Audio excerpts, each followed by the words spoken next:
First time having interview Thank you in the so life. much. Thank you. Guys, come Cheers. let's have a selfie. Ready? Yeah. The gang.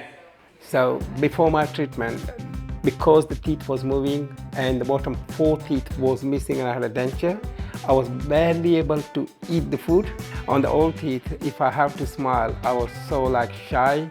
All the old teeth, and I used to chew the tobacco so it was yellow. If I have to smile, I barely smile. Like on the new one, the smile is like a free smile. So wherever I go, I just like and that's all I do. And not only that, I can chew anything and everything.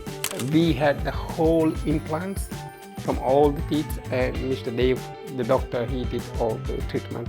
His skill is fantastic. Reason being, very next day I went to work and he was surprised as well. Dr. Mr. Patel, he's a Gujarati, I'm also a Gujarati, and I wanted him to taste my wife's beautiful food. So I did request him. He said, okay, I can bring it, and I bring the lunch for the whole surgery. Everybody loved it, and that's what the reason they love me.